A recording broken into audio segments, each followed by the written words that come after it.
goes back to, extraterrestrial and interdimensional entities that have been seeding and manipulating mankind for quite some time. And there's one gentleman in particular that I love the work of called Pierre. He founded the scatological tradition, which involves the study of angelic vessels and UFOs and exopolitics. And he's a brilliant wordsmith where he basically dissects the etymology and the polyglottal symbolism behind all these words across ancient cultures, religions and languages, which shows all a common theme and pattern involving aliens, angels, UFOs, vessels, and this kind of relationship between the hierarchy in the heavens and the hierarchy down here on earth, and also, in the other worlds or the other realms, so to speak. Showing how our governments and royalty are derived from angelian ET hosts that have been interfering with humanity for millennia. So I've just got two clips here to show that are really worth listening to and paying attention to, which will just emphasise this fact. And it's always best coming from the horse's mouth, so I can't say it any better than he can.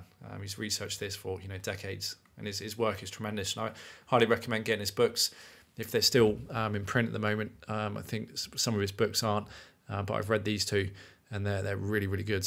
And otherwise, so this is all process of raising your awareness, so you can see, like, even in the films and everything else that they put out in the public, it'll help you dissect and make sense of it all, in terms of just what they're not, in terms of not just seeing what they're saying on the surface of things. You can actually see beyond the kind of face value of everything that they're kind of broadcasting to us and telling us. Part to the Angelian lectures. I'm going to argue in the second lecture that the UFO phenomenon has remained remarkably consistent and unchanged over the millennia. Contrary to such famous academics as Jacques Vallée, this artifact does not mask and shape its intentions according to the cultural environment or social mores. Neither is it a type of transient force morphing from fairies, angels and jinn to the super-technological space-age beings defined in the modern idiom as extraterrestrial. This, I would suggest, is a defective argument and implies that the Earth is little more than a giant playground for archonic forces that are beyond the comprehension of mankind. A type of scam of megalithic proportions, eternal tricksters belonging to a transient and hidden society that disappears into thin air and originates from another realm that cannot be seen. So, essentially, as I argued in the first lecture, that the alien phenomenon can be identified to angelic sailors which originate from heaven, and therefore, in reality, this agency itself has changed very little. Now, rather and more complex, these entities are interdimensional and have physical bodies. They can manipulate time and the fabric of space. So in this respect, they are interdimensional because they have control over time, and therefore they can manipulate space itself, the physical parameters of space. And interconnected to this is the manipulation of the mind, the body, and the spirit. So they are, in this respect, interdimensional. But this interdimensional force actually comes from a physical nuts and bolts reality. The evidence to date suggests that they are an advanced spacefaring race that have seeded many planets, and is an assertion based primarily upon the study of etymology. This phenomenon does not arise from the borders of the cosmic mind, a psychology that breaches our physical confines and interacts with humans, and neither is it nebulous in design. It is a well-organised, efficient and methodical force, and is a force that has clear objectives. So this force is impinging upon our lives in terms of our reality. It instituted governments, it instituted politics. There is this interaction or relationship between humanity and the angelic host. Now, to emphasise, the fairy, angel and jinn all have a uniformity of origin which appertains to heaven, and in each of these cases their derivation are traced from a heavenly vessel that bears all of the hallmarks of a spaceship equated with an ancient and advanced civilization. So perhaps even more disturbingly, these entities are also attributed with extra coitus, alien sex and rape. And this is the title of our second lecture, which is Dragons and Rapists. So as we said before, the personification of the dragon, which is otherwise a seraphim, a type of angel, is in itself correlated in the ancient traditions with abduction. So during the course of this lecture, we shall look at the dragon and its comparison to a rapist in the Semitic and classical languages, and discuss angelic beings that are identified with abduction. In Hellenistic mythology, these strange beings range in breadth from the harpy, lamia and nymph to the religious traditions of the Elohim and their fallen angels, the jinn. I'm going to demonstrate that all of these, in addition, I'm going to demonstrate that all of these apparently diverse entities are all spring from a common source defined as a sailor, a conquistador, a type of foreign military power. As we said, this force is deemed as angelic or alien. The terminology is interchangeable. In addition, we're going to explore the idea that the angel is considered in the original languages to be an alien entity and is referred to in the Apocrypha traditions as a watcher. So the Greek word drakon, drakos is eye, and the etymology itself is a derivative from dirk, which is to watch. So the dragon is considered to be a type of sentinel. Now, variously, the dragon is signified as a deity or a god, and we will look at the ancient phenomenon of kidnapping associated with the reptile, a comparison found in its modern-day equivalent, alien abduction. In the previous talk, we discussed in detail the idea that the angel is represented as a sailor, a concept that fits with the UFO as a type of vessel. So once again, the idea that these deities steal people, that they are interested in human genetics, is an idea which goes all the way back to the classical and to the Hellenistic traditions. Again, these angels are deemed as originating from types of vessels. Then we got this one here. It's basically just talking about the relationship with the governments and how they're basically been seeded and founded by these entities, which is really quite interesting, which is going to lead us on brilliantly into the next few slides.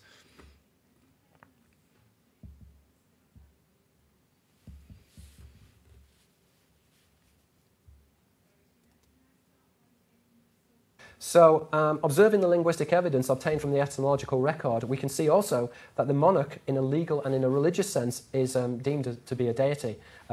His lineage originates from this angelic source and is identified with the signifier of the ship, a symbol which is also intrinsically associated with the government.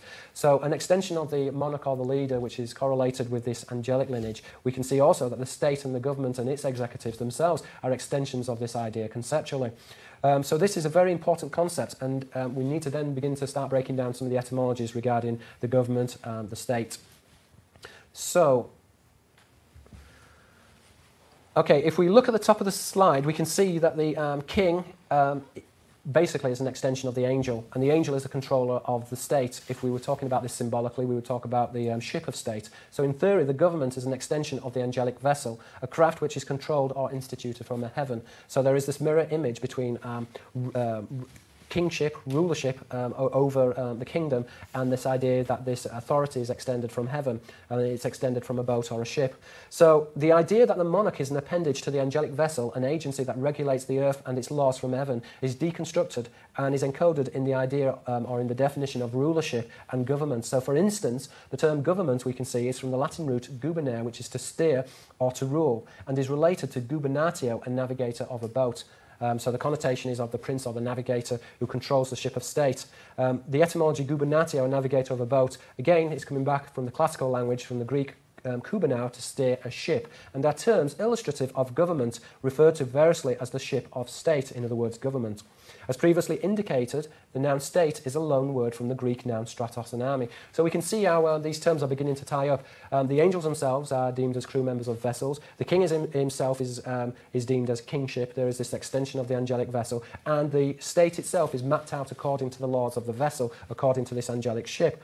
The state itself is an extension of this vessel.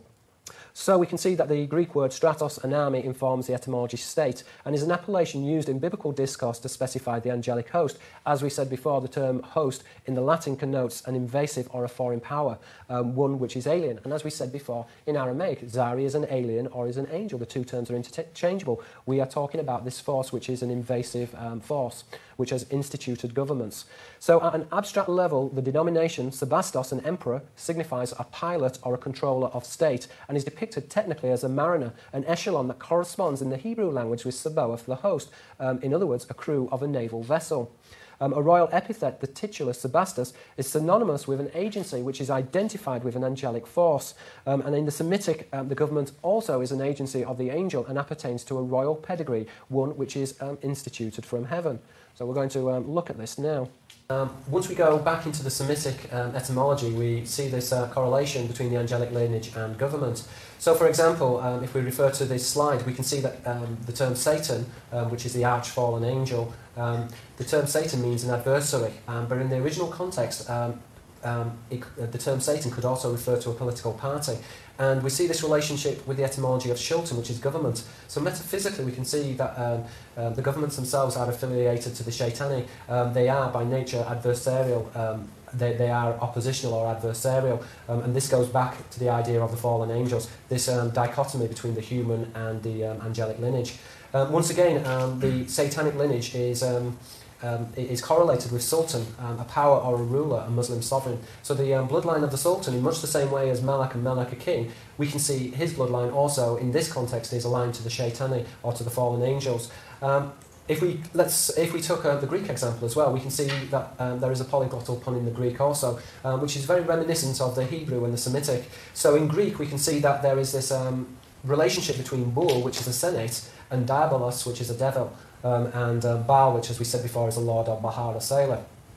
Now, this dichotomy is perhaps best elaborated in the English, because we have the upper and the lower house. The lower house refers to the commons. Commons in this context coming from the Latin etymology, signifying one who is hairy, hair being a mammal signifier. And then we've got the upper house, the House of Lords, which is closely identified with the emblem of the dragon being this personification of this angelic bloodline, this monarchical bloodline.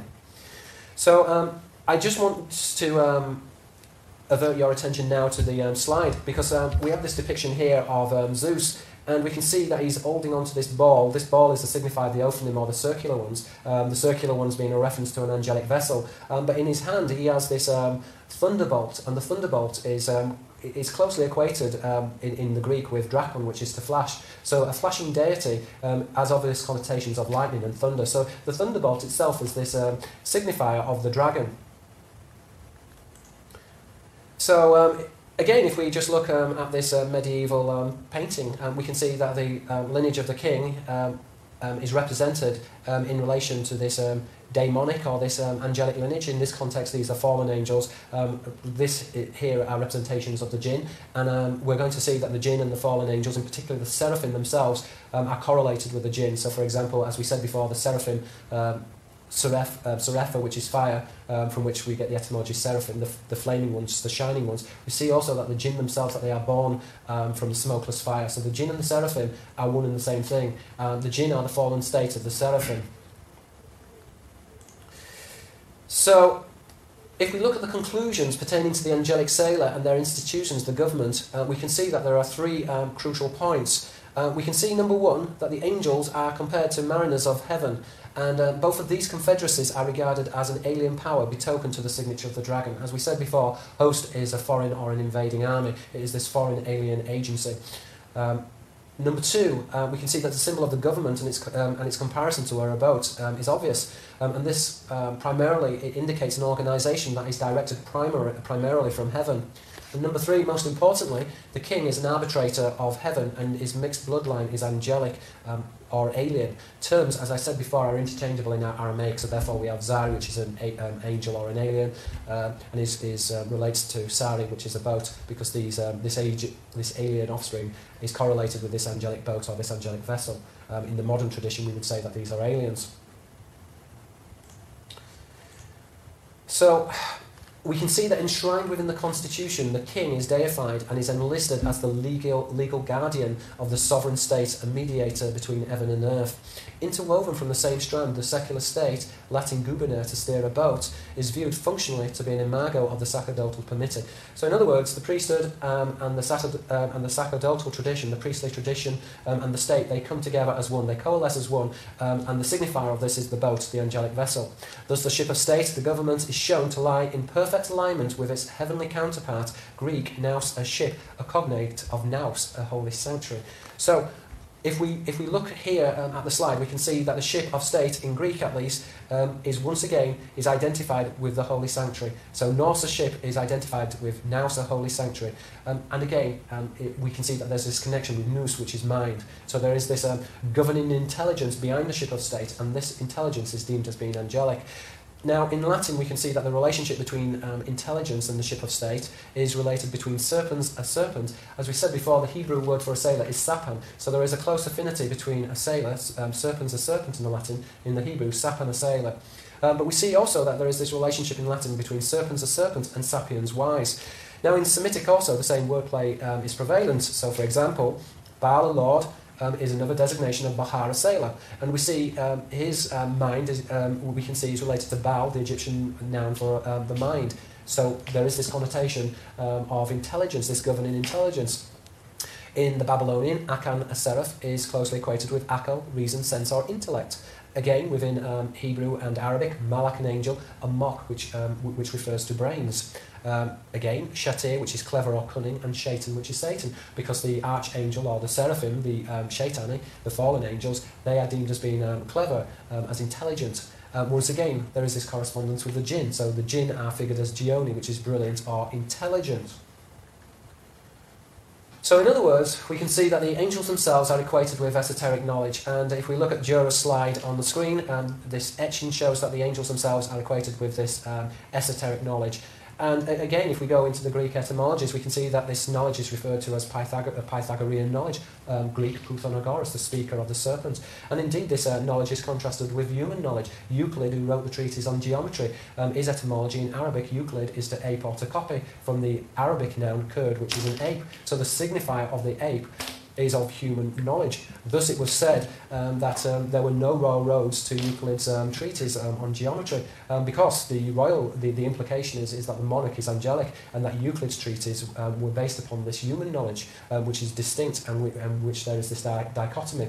Now, going back to the idea of the state as a nautical vessel and equated with knowledge, we can see that it's parallel politically to the nation state. So therefore, we see that there's this relationship between Stratos and army and its governmental structures. In particular, the vassalage or vessel, which is mirrored with this priestcraft. Now, in the connotation, we can see that craft, although that there's a Messianic connotation with the builders, and the builders is another term for an angel, but the priestcraft also refers to the craft as in a boat, as in the ship of state.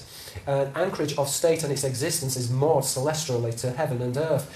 Accessory to the governments and its laws is precipitated contractually through the sanctuary, which is enlisted as a signifier of the boat. As I said before, nous a boat and nous a sanctuary in the Greek. Now, connection between the ship and sanctuary celebrates theologically the residential place of God, and is an idea further elaborated in the Judaic commentaries. So not only are we finding this encryption within the Greek language, but we also find this theologically within the religious texts and within the religious scriptures. So for example, in the songs for the Holocaust of the Sabbath, we can see that the holy place of God, the celestial habitation of the God, is a common precis for the sanctuary. So they're one and the same thing, and they are connected to the signifier of the boat. It is a site that houses the various chariots of the gods. So these chariots or boats are described variously as boats or ships, and draws analogy with the modern UFO. This exorbitant apparatus is, according to scripture, able to scale the heavens, and is understood as a type of vehicle that, once again, it draws its comparison with the angelic cherubim and their flying wheels.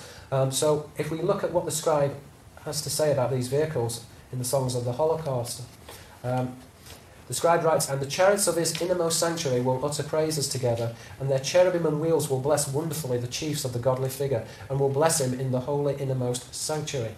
So we see here that there is this connection between the boat and the sanctuary of God. And if we look here at this slide, the slide shows the chariots of the gods. The wheel itself is cut off on the slide, but this is actually a chariot. But the representation of the chariot is of the keel of a boat. So we're seeing here that the boat itself is an important signifier of the angelic mariner.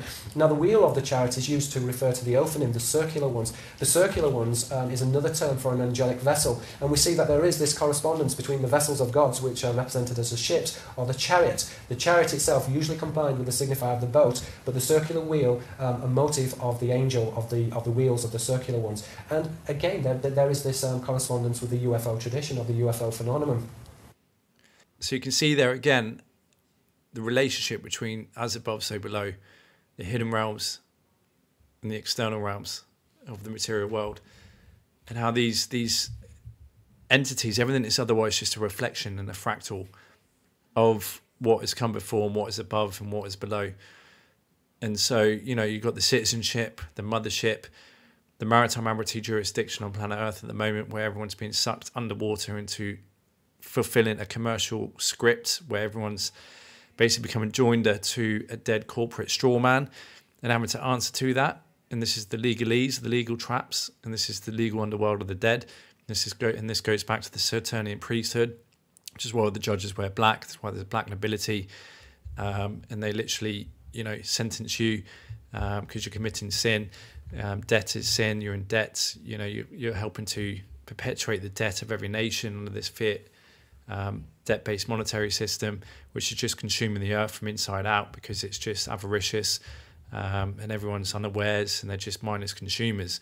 And so, you know, there's a lot of tricks and traps and contracts that people are unwittingly getting themselves into, which is allowing for these dark forces and entities to continue to perpetuate their evil agendas here on planet Earth. And that can only stop when people wake up, step out from under the jurisdiction of these satanic, ET, alien-run governments, and actually claim back the kingdom of God and your sovereignty and your crown, as it were. And so, just to give even more proof, you know, to the structures and the governments, and how, you know, you cannot go to the government to get your answers anymore. These are sold-out institutions that are otherwise bankrupt, indebted corporations serving the creditors of the world, which are, you know, those central banks and families who own the big multinational corporations such as the IMF, Bank for International Settlements, United Nations, World Bank, etc.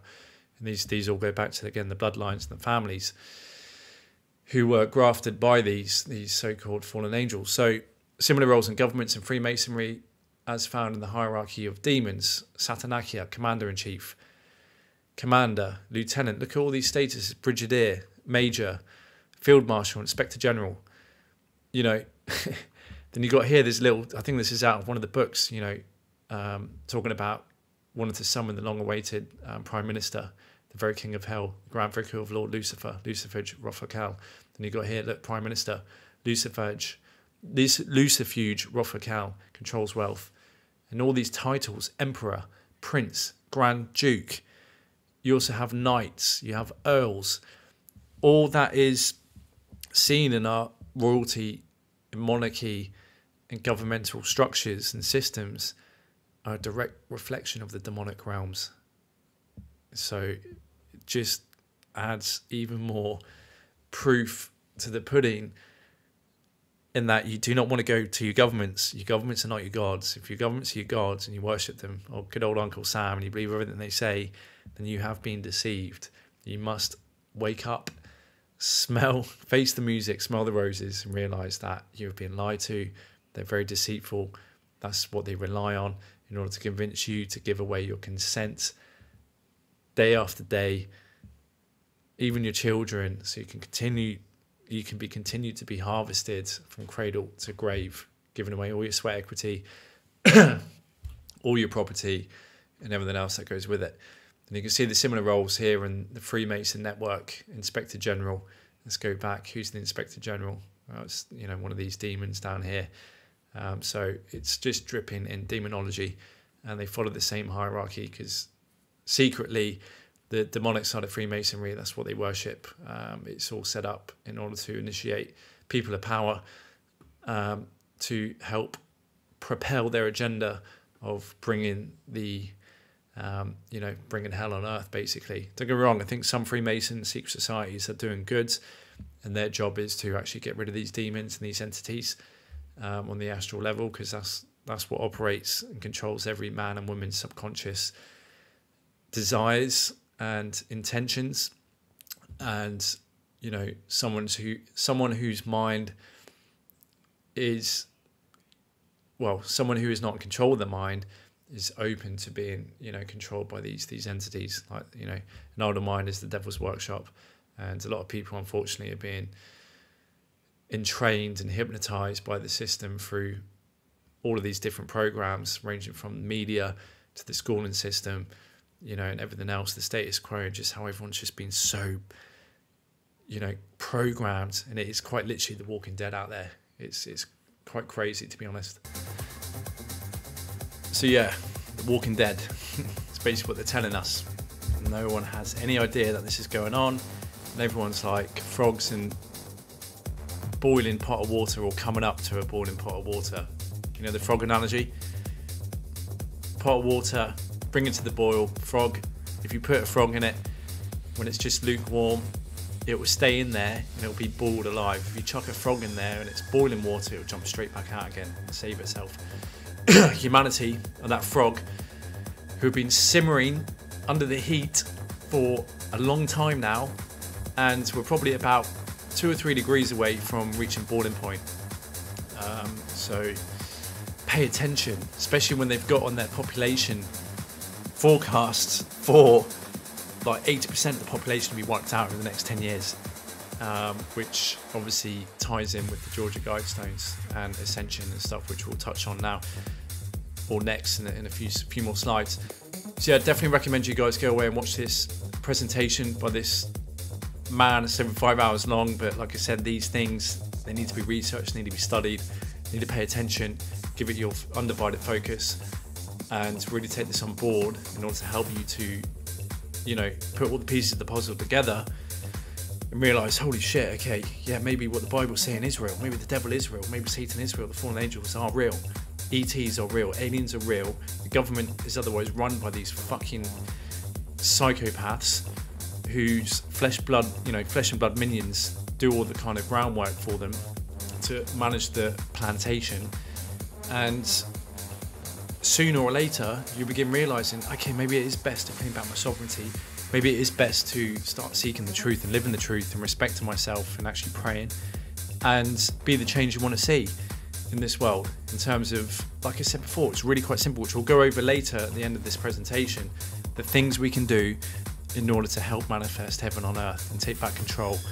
And it's all about removing your life force, energy and consent away from these artificial corporations, these dead corpses. Because dead corpses, what do they need to survive? Our energy. That's all the government is. It's a bankrupt corporate enterprise. You know, and so same with all these other corporations that are destroying the planet. Just be more aware, conscious of where you spend your money. Support organic, eco-friendly, homegrown, or you know, products that promote good health, not only for your bodies but for Mother Earth. It's really quite simple. So yeah, highly recommend checking this out on YouTube. You should be able to find it.